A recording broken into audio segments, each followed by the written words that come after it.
Capítulo 8 Mind Movies e Caleidoscópio. Eu tinha acabado de fazer uma palestra de encerramento no sábado à noite em Orlando, Flórida.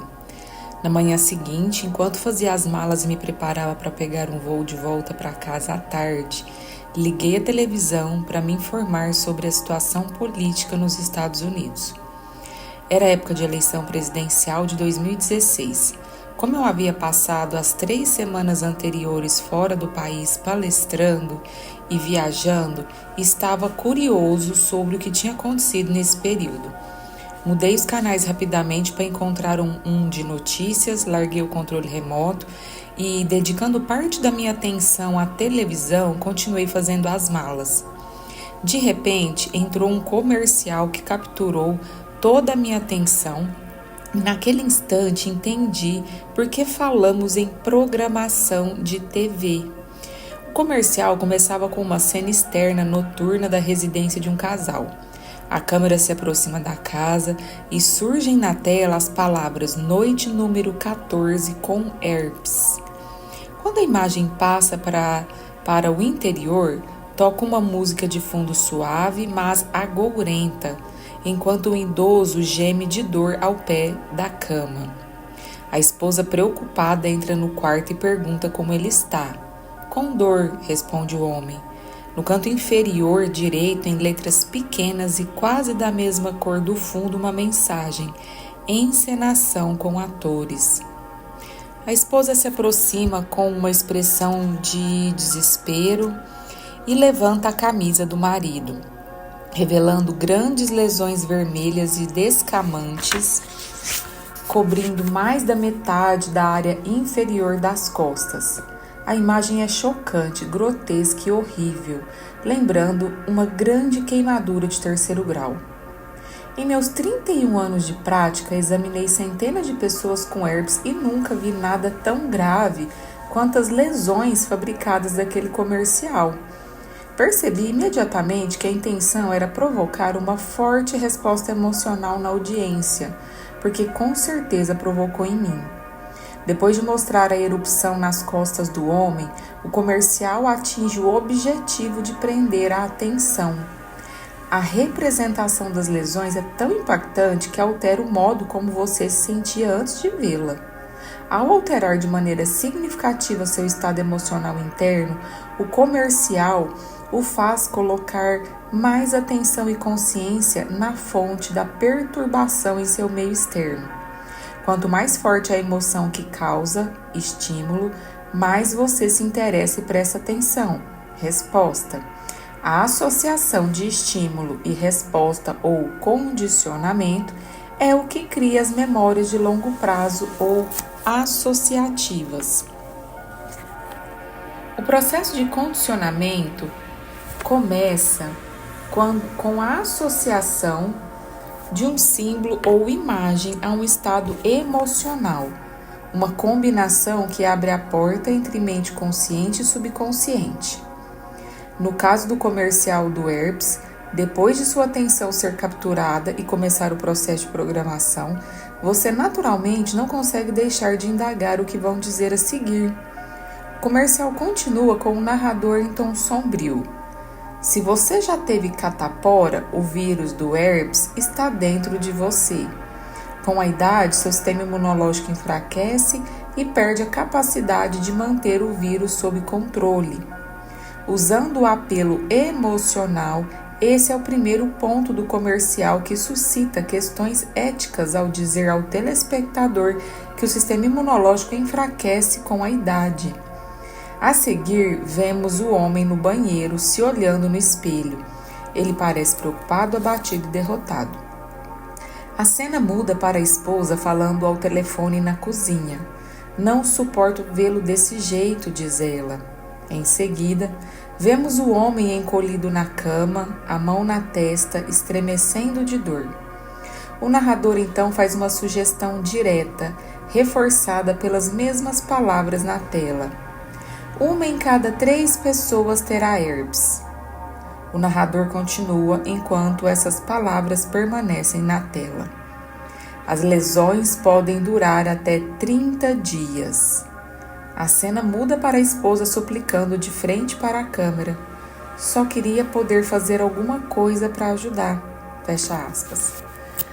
Vemos o homem com dor de novo e na tela as palavras, abre aspas, 1 em cada 5 pessoas com herpes terá neuralgia prolongada, fecha aspas. Essas palavras permanecem na tela enquanto a narração restante adverte, abre aspas, algumas pessoas com herpes terão neuralgia prolongada que pode durar meses ou anos. Não espere até alguém que você ama desenvolver herpes. Fale com seu médico ou farmacêutico sobre o seu risco. Fecha aspas. Vamos examinar com mais atenção o que esse comercial tenta fazer. Primeiro, alterando o que você sente, colocando em um estado emocional. Quando tem a atenção capturada, você imediatamente fica mais aberto e sugestionável à informação dada a seguir. Você fica mais propenso a aceitar a informação, acreditar nela e render-se sem analisar. Caso sinta-se amedrontado, vitimizado, vulnerável, preocupado, chocado, fraco, cansado ou com dor, você fica mais suscetível à informação compatível com essas emoções. Pode começar a indagar se a doença pode se manifestar em você. Em vários pontos do comercial, certos fatos aparecem escritos na tela, permitindo a leitura. Isso serve para reforçar a programação. Enquanto o cérebro pensante está focado na leitura, o conteúdo da narrativa dribla a mente consciente e penetra no subconsciente. Como um gravador, ela registra todo o roteiro e cria um programa interno. Por meio de sugestão direta e literal, o narrador provoca medo, sugerindo que você mesmo já tem o vírus do herpes no organismo e que, por causa do processo natural de envelhecimento, seu sistema imunológico já não é forte o bastante para se encarregar do vírus. Isso aciona o cérebro emocional, que é a sede do sistema nervoso autônomo, permitindo que este seja programado. Quando as sugestões chegam ao sistema nervoso autônomo, este acata as ordens sem questionar e trata de fazer alterações químicas no corpo compatíveis com as sugestões literais. Em outras palavras, o corpo é programado subconsciente e automaticamente para enfraquecer a função imunológica. Em resumo, você está em risco e é melhor não esperar até surgir a infecção. O efeito do comercial vai ainda mais longe. Se você já teve catapora e depois de ver o anúncio pensa que seu sistema imunológico está debilitado por causa da idade, vai concluir que tem a necessidade ainda maior de prevenir o herpes e vai ficar ainda mais motivado para comprar o medicamento. Se por acaso você tem herpes e assiste comercial, ao ver que seu estado não é tão grave quanto o do ator, pode se pegar pensando, abre aspas, é melhor tomar o remédio agora para não deixar isso piorar. Não quero acabar como ele, fecha aspas. Se você não tem herpes, no fim do comercial pode ficar indagando. Será que faço parte dos 2/3 da população a salvo? Ou estou no 1/3 que terá o vírus? Se você pensa, abre aspas, espero não fazer parte do 1/3, fecha aspas, significa que acredita na possibilidade de estar suscetível e vulnerável, o que leva a pensar inconscientemente que já tem a doença. Sabe o que achei mais absurdo no anúncio? Sequer mencionam o medicamento e por isso não são obrigados a revelar os efeitos colaterais. Como o comercial atiçou minha curiosidade, parei de fazer as malas e fui para a internet procurar mais propagandas da mesma empresa farmacêutica. Queria saber que medicamentos sugeriam para aliviar a severidade das lesões exageradas produzidas no ator. Depois de uma rápida pesquisa, encontrei vários comerciais com o mesmo assunto e linguagem e pequenas variações. Todos tinham uma coisa em comum: o objetivo de prender a atenção do espectador. No comercial que vi a seguir, uma mulher de óculos de natação nada em uma piscina. A imagem é em preto e branco. Dessa vez, a narração é em voz feminina, com sotaque britânico e um tom dominador. É o vírus do herpes, que fala de dentro da cabeça da mulher. Abre aspas. Impressionante, linda. A idade não está afetando o seu ritmo, mas seu sistema imunológico enfraquece com os anos, aumentando as chances para mim, o vírus do herpes. Estou à espreita dentro de você desde que teve catapora. Posso vir à tona a qualquer momento como uma dolorosa erupção de bolhas. Fecha aspas. A cena é cortada bruscamente do preto e branco para a imagem a cores. E um homem levanta a camisa e exibe a pior lesão de herpes que já se viu. Mais uma vez, a erupção grotesca e cheia de bolhas chama a atenção. Com a mesma rapidez com que ficou colorida, a cena volta ao preto e branco e à nadadora. O comercial segue fórmula semelhante à do anterior. Primeiro faz uma afirmação de impacto, ou mostra uma imagem chocante para alterar o estado emocional do espectador, o que o deixa mais sugestionável à informação. E então usa a autossugestão para fazê-lo questionar se já tem herpes. Esse comercial também infere que, embora você possa ser saudável, praticar exercícios e se cuidar ainda assim pode se tornar vítima do vírus, sugerindo que ninguém está imune. Mais uma vez, as palavras na tela reforçam a mensagem, abre aspas, 1 em cada 3 pessoas terá minha presença em sua vida. Linda, você será uma delas? Fecha aspas. Se você se identifica com a mulher em algum aspecto, a voz fala diretamente a você. O tom do comercial então muda e um novo narrador começa a falar em tom leve e confiante. O tom do comercial então muda e um novo narrador começa a falar em tom leve e confiante, livre de preocupação ou receio. Com sotaque britânico, a voz masculina diz, abre aspas, por isso, linda, me escolheu medicamento. Vou repetir. Por isso, linda, me escolheu medicamento X. Fecha aspas. A cena se mantém em preto e branco, exceto pelo maiô e touca da nadadora e pelo nome do remédio que aparece na tela em letras grandes e sofisticadas. Agora o medicamento é gravado em seu cérebro em mais um nível. O comercial cria uma associação entre saúde, segurança e o remédio que vai protegê-la. O slogan surge na tela e é falado pelo narrador, que afirma que o medicamento, abre aspas, fortalece seu sistema imunológico contra o herpes, ajuda a proteger de você, herpes, fecha aspas. No fim do comercial, o narrador diz, abre aspas, o medicamento X é usado para a prevenção de herpes em adultos a partir dos 50 anos. Não deve ser usado no tratamento do herpes e não é útil para todo mundo, fecha aspas. E para finalizar, abre aspas, você não deve usar o medicamento se tem um sistema imunológico comprometido, fecha aspas. Opa, como é que é? Vamos voltar. A ironia é a seguinte. Acabaram de dizer que, com a idade, o sistema imunológico enfraquece e o risco do herpes aumenta. O medicamento supostamente fortalece o sistema imunológico, mas não deve ser usado por quem tem o sistema imunológico debilitado. Aí vem o dilema.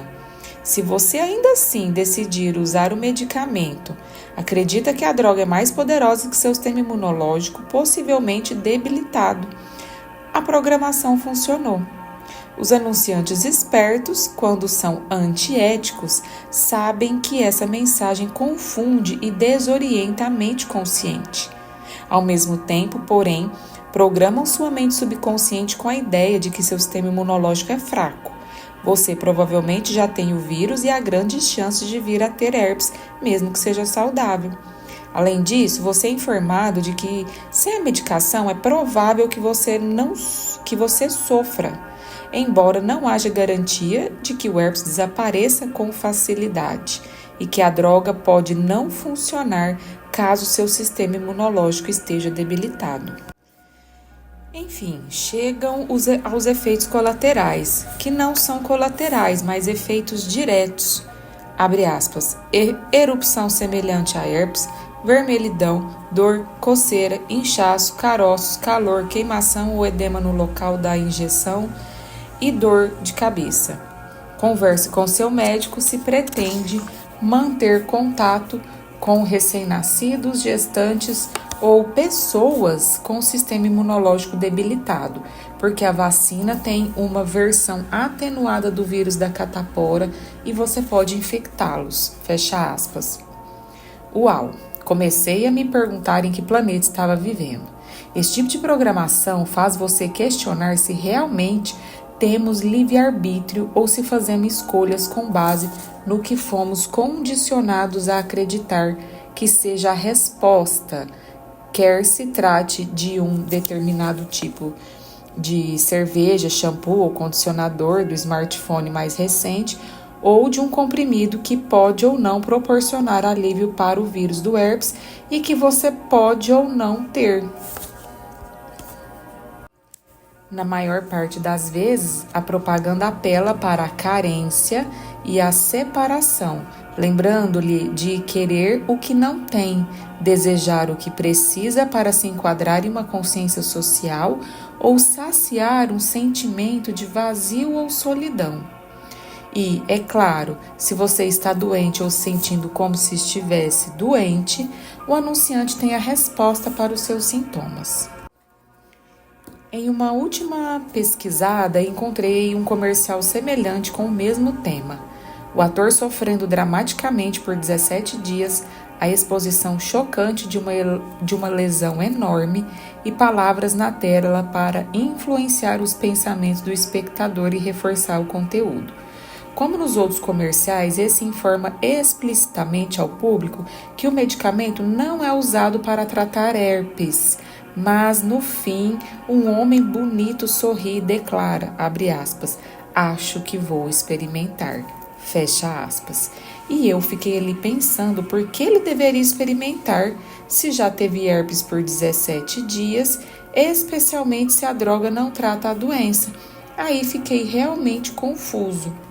Anos atrás, aprendi em sala de aula que, por definição, hipnose é uma desorientação do processo inibidor da mente consciente, driblando a mente analítica de forma que o indivíduo se torne altamente responsivo às sugestões e informações na mente subconsciente.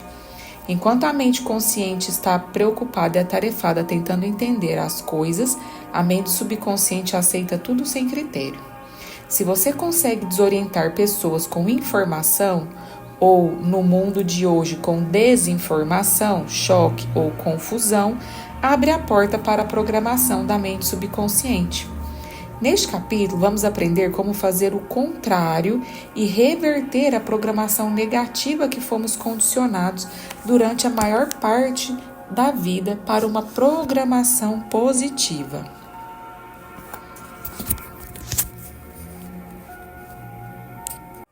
Três mentes em um cérebro: mentes consciente, subconsciente e analítica.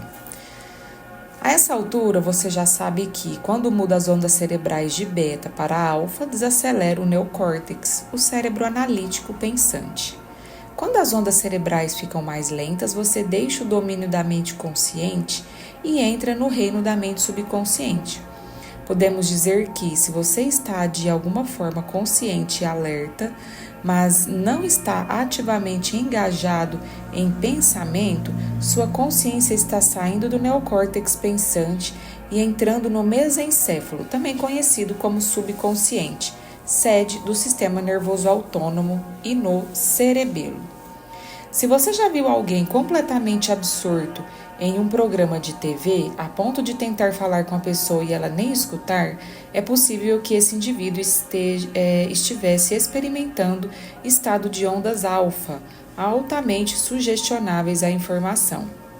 Sugestionabilidade é a capacidade de aceitar, acreditar em e render-se à informação sem analisar.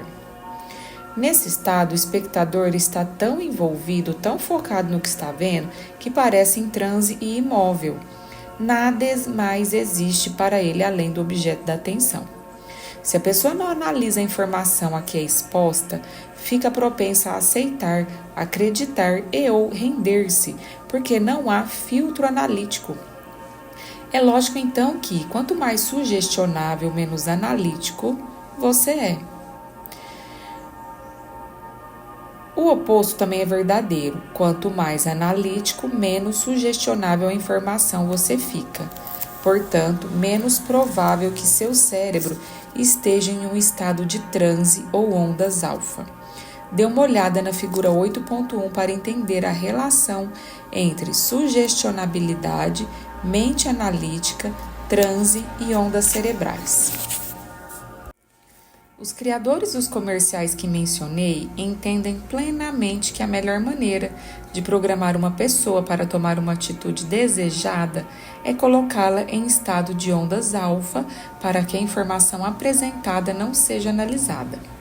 Quando o comercial é repetido ou outro semelhante com a mesma mensagem é exibido muitas vezes, cedo ou tarde o programa vai entrar no subconsciente do espectador. Quanto mais somos expostos ao estímulo, no caso comercial, mais automática se torna a resposta programada. No fim, quando memorizamos inconscientemente o estímulo e a resposta é automática, a mente consciente não precisa mais pensar sobre a informação que chega ou analisá-la. Enquanto isso, a mente subconsciente mapeia, registra e armazena a informação como uma gravação de voz ou vídeo. Depois de mapeada no cérebro, cada vez que você é exposto ao comercial, a informação aciona as mesmas redes neurais, reforçando ainda mais o mesmo programa, pensamento ou crença. Aí, a informação não só pode influenciar sua saúde, como também pode lhe dar a solução para o problema que o comercial cria. Outras situações que aumentam a sugestionabilidade são choque, trauma ou forte reação emocional. Quando as pessoas ficam atordoadas ou são expostas a situações emocionalmente carregadas, é comum o cérebro entrar em estado alterado. Quando o cérebro para por causa de uma sobrecarga sensorial, como um acidente de automóvel, a pessoa entra em estado sugestionável. Em casos graves, a pessoa se rende ao choque, fica paralisada e aturdida, e a capacidade de pensar é prejudicada. Portanto, quando alguém é exposto à imagem de uma erupção agressiva do herpes, combinada à música e narração certas para criar um clima agourento ou ameaçador, e se sente indisposto, a porta para a mente subconsciente se abre, tornando a pessoa mais facilmente programável. Como você deve lembrar, a mente subconsciente fica bem embaixo da mente consciente. O cérebro límbico é a sede do subconsciente e do sistema nervoso autônomo, que controla todas as funções biológicas automáticas que ocorrem de momento a momento. Quando um pensamento é programado, o sistema nervoso autônomo atende ao pedido do pensamento como um empregado cumprindo as ordens de seu patrão. Se lhe dizem repetidamente que seu sistema imunológico enfraquece com a idade e que cada uma entre 3 pessoas que tiveram catapora terá herpes, a experiência emocionalmente carregada permite que a mensagem passe pela mente pensante analítica. Em resposta à informação, o sistema nervoso autônomo segue as ordens e pode realmente começar a debilitar seu sistema interno de defesa. Para os anunciantes fazerem valer o investimento no comercial, é melhor exibir as mensagens repetidamente tarde da noite, quando somos mais sugestionáveis à programação.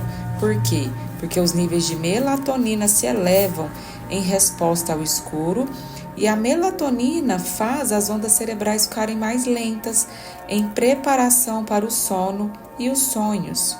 As ondas passam de beta para alfa, teta e delta à noite. Por isso as pessoas ficam menos analíticas e a janela do subconsciente se abre. Quando a luz do dia nos acorda de manhã e o cérebro começa a produzir serotonina, acontece o processo reverso. As ondas cerebrais passam de delta para teta, alfa, onde o subconsciente mais uma vez fica aberto à programação, e beta. Se você é um anunciante e sabe que a maioria do público não tem conhecimento de como funciona a programação subconsciente, por que não criar uma série de comerciais para exibir tarde da noite com a mensagem desejada, realçada com a dose certa de medo e preocupação para capturar a atenção do espectador e programar seu sistema nervoso autônomo para se ocupar de cumprir as ordens imediatamente antes de ele adormecer? Uma boa regra geral: não veja nada na TV ou na internet, nem participe de nenhum tipo de entretenimento que não queira experimentar. Não só antes de ir dormir, mas nunca. Olhos de caleidoscópio fascinados pelo transe. Durante anos estive pensando sobre como somos todos constantemente programados com crenças limitantes. Isto é, acreditar que precisamos de alguma coisa externa para mudar o que sentimos no interior. Afinal, publicidade é isso: uma interminável dependência e consumo de fontes externas para nos sentirmos felizes ou melhores. Essa crença, que nos lembra da nossa separação da totalidade, é incessantemente incutida por meio da mídia, dos programas de TV, comerciais, jornais, videogames, websites e às vezes até da música. É uma estratégia simples. Se você consegue manter as pessoas suspensas no sentimento de carência, medo, raiva, oposição, preconceito, dor, tristeza e ansiedade, elas permanecem dependentes de alguém ou alguma coisa externa para fazer esses sentimentos desaparecerem.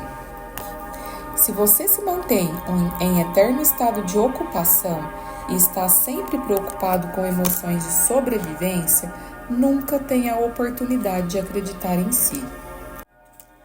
E se fosse possível desfazer ou reverter essa programação de forma a ter crenças ilimitadas sobre si e sua vida? É exatamente isso que fazemos há vários anos em nossas oficinas avançadas, usando duas ferramentas simples, inclusive uma com a qual as crianças brincam há eras: um caleidoscópio. A única diferença é que a utilizamos de maneira tecnológica avançada para induzir ao transe. Até aqui, entramos em transe e em estados de ondas alfa e teta de olhos fechados durante a meditação. Mas, se pudermos criar estados de onda alfa e teta de olhos abertos e nos expor intencionalmente à informação relevante para nossos sonhos e objetivos de vida, poderemos nos reprogramar em estados sobrenaturais em vez de estados inconscientes que experimentamos no dia a dia. Mas por que o caleidoscópio? Há muitos anos, minha paixão primária é o aspecto místico da existência. Cada vez que tenho uma dessas experiências profundas e superlúcidas, ela gera mudanças duradouras dentro de mim que aprofundam meu autoconhecimento e minha conexão com o mistério da vida. Quando você tem uma experiência mística e enxerga além do véu pela primeira vez, nunca mais consegue voltar ao estágio anterior. A cada experiência mística subsequente, você se aproxima mais da fonte, da integridade, da totalidade, do campo unificado e indivisível. A boa notícia é que experiências místicas não são mais relegadas a pessoas como Teresa de Ávila, Francisco de Assis ou ao monge budista que medita há 40 anos. Toda pessoa é capaz de contatar, experimentar e acessar o aspecto místico. Quando estou em uma experiência mística, ela parece mais real do que qualquer coisa que eu já tenha conhecido na vida, e perco a noção de espaço e tempo. Muitas vezes, antes de ser envolvido, vejo em minha mente, e às vezes no mundo exterior, padrões circulares geométricos de luz e energia. Parecem mandalas, mas não são estáticos, são ondas de frequências interferentes que aparecem como padrões fractais. Só consigo descrever as suas propriedades como vivas, móveis, cambiantes, sempre evoluindo em padrões mais complexos dentro dos padrões. Os padrões parecem com o que você vê quando olha em um caleidoscópio, mas em vez de bidimensionais, são tridimensionais. Quando repouso a atenção nos padrões geométricos divinos, eles mudam, e sei que em instantes, assim que meu cérebro capta o padrão de informação e o transforma em imagens vívidas, terei uma profunda experiência mística. Essa é uma das razões pelas quais criamos o caleidoscópio em uma apresentação de mídia para a nossa comunidade, na esperança de induzir esse tipo de experiência. Mas não conseguimos encontrar nenhuma sequência de imagens reais de um caleidoscópio. Na época, todos os arquivos de mídia de geometria fractal na internet eram gerados por computador, e eu queria criar uma representação mais realista. Inspirada por uma amiga muito querida e artista talentosa, Roberta Brittingham, nossa jornada começou. Em longas conversas durante meses, Roberta e eu nos envolvemos no processo criativo. Foi a genialidade dela que deu origem à ferramenta que ajudou a mudar tantas vidas.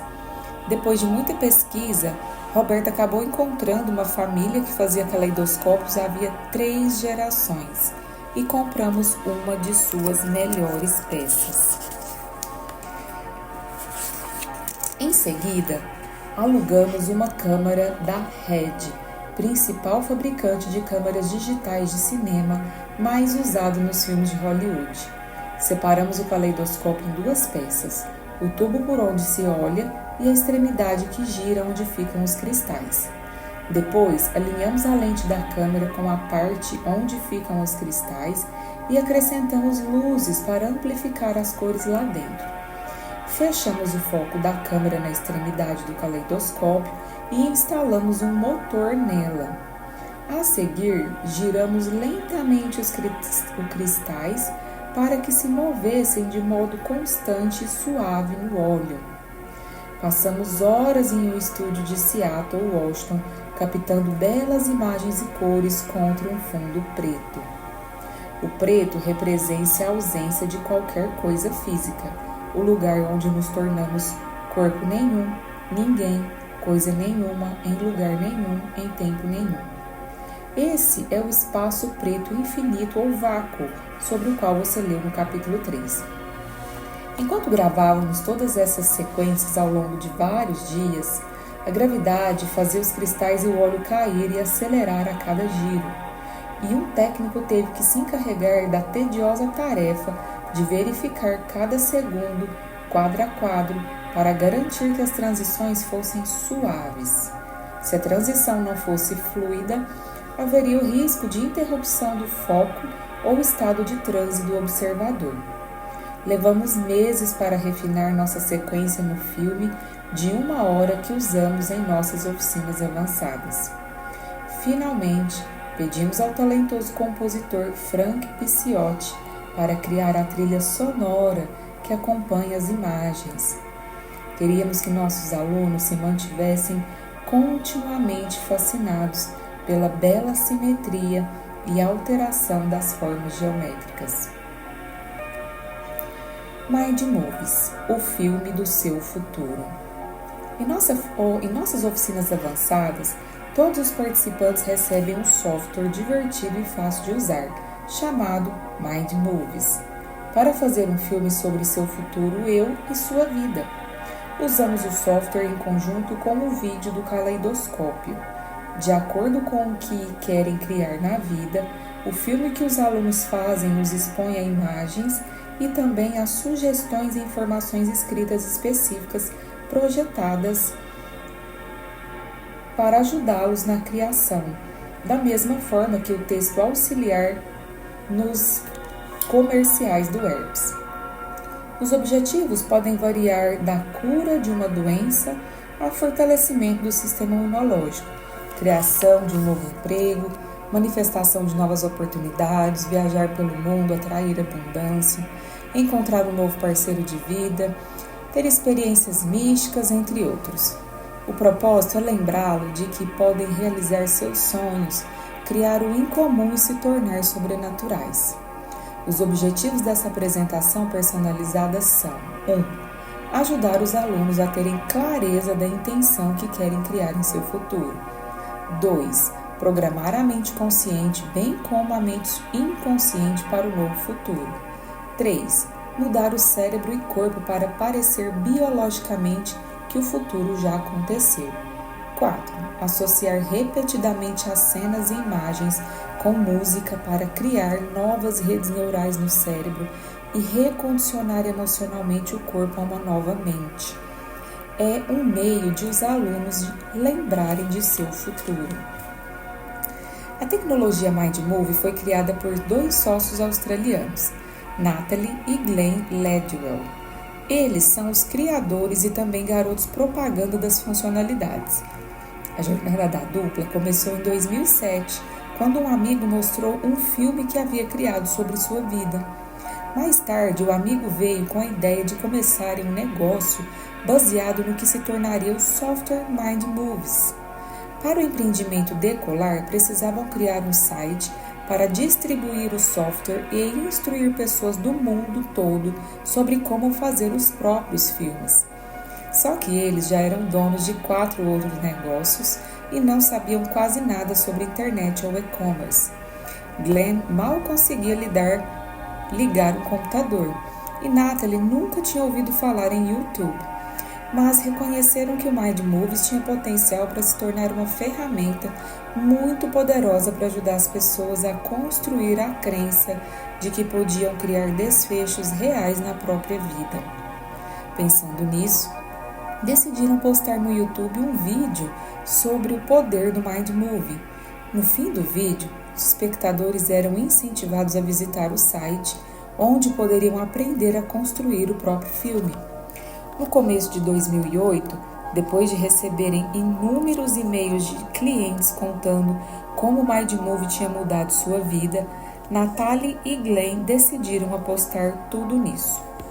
Foram aos Estados Unidos, participaram de um seminário de marketing na internet, juntaram-se ao Marketing Mastermind Group e começaram a planejar o lançamento global do MindMove.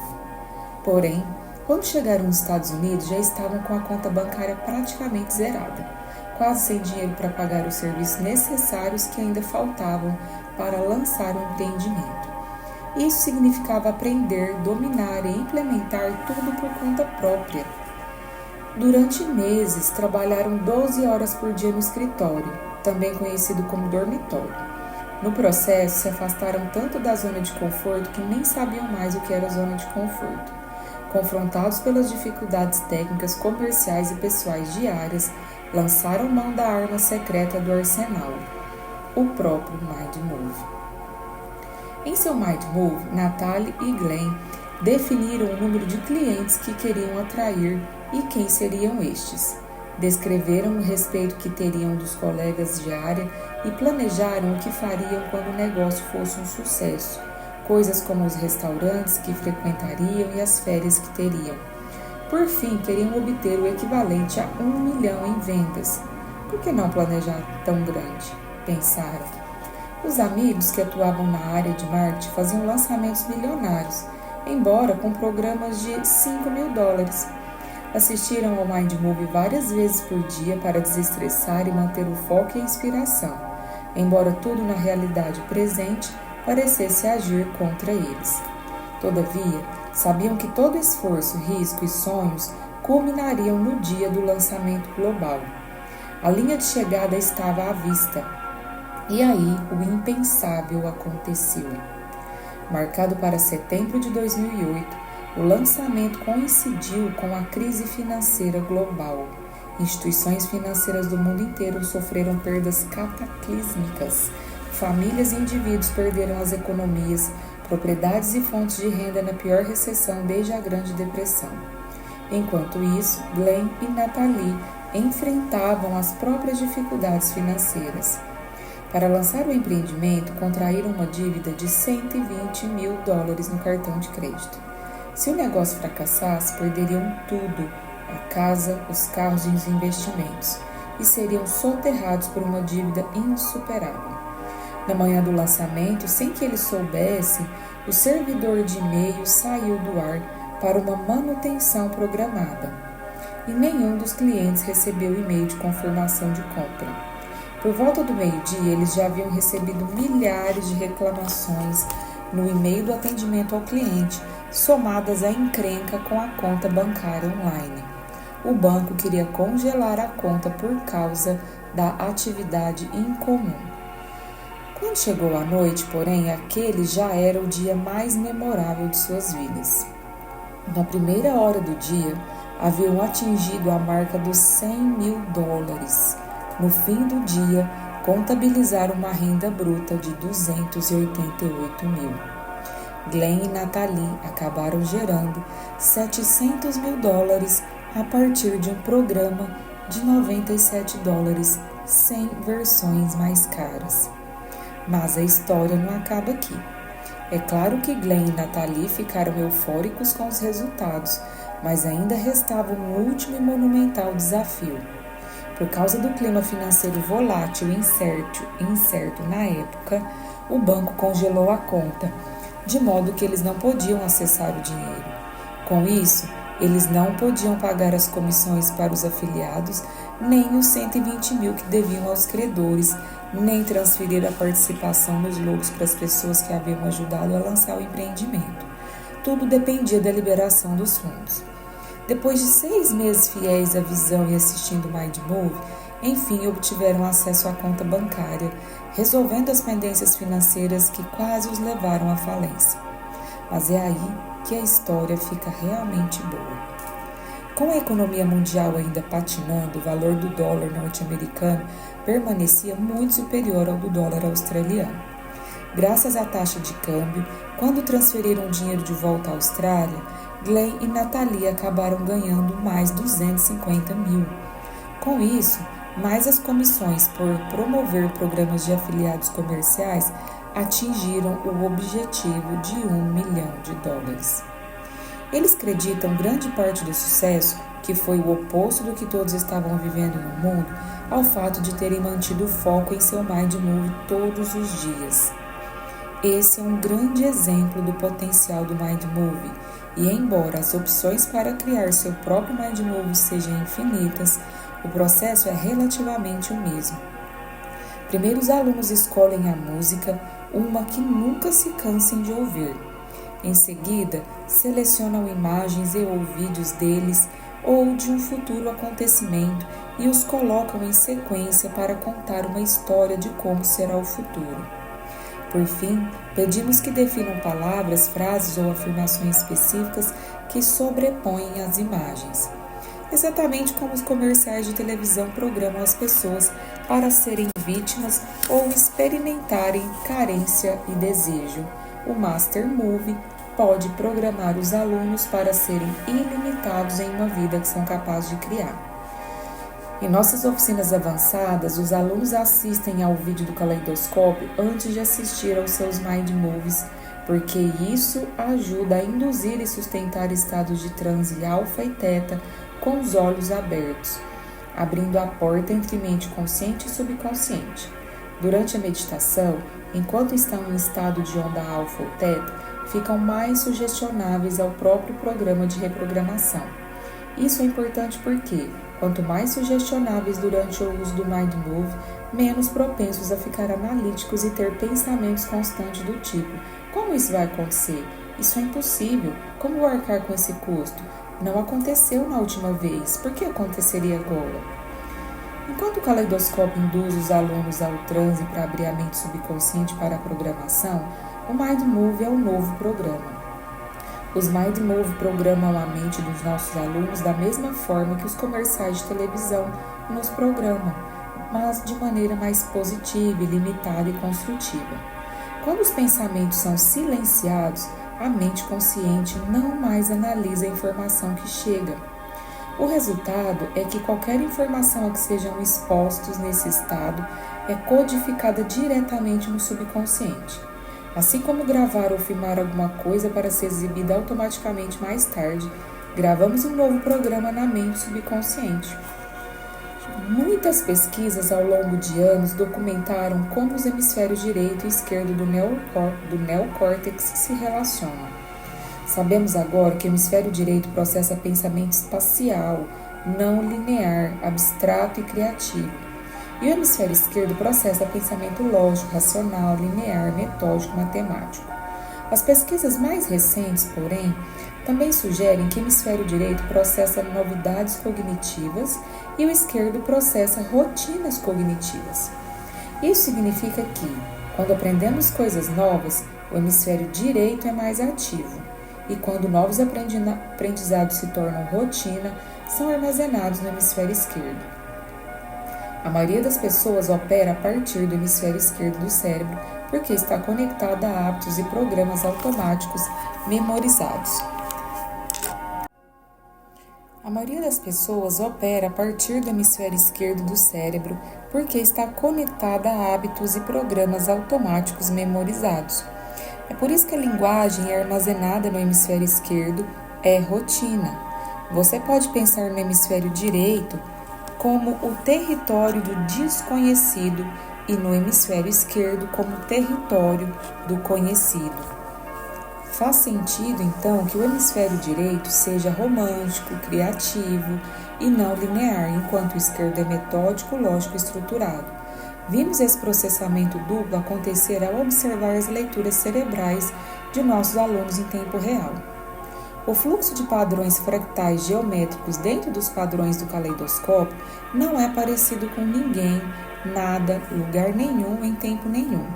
Esses padrões são projetados para driblar as redes perceptivas e os centros associativos do cérebro relacionados a pessoas, coisas, objetos, lugares e tempos conhecidos.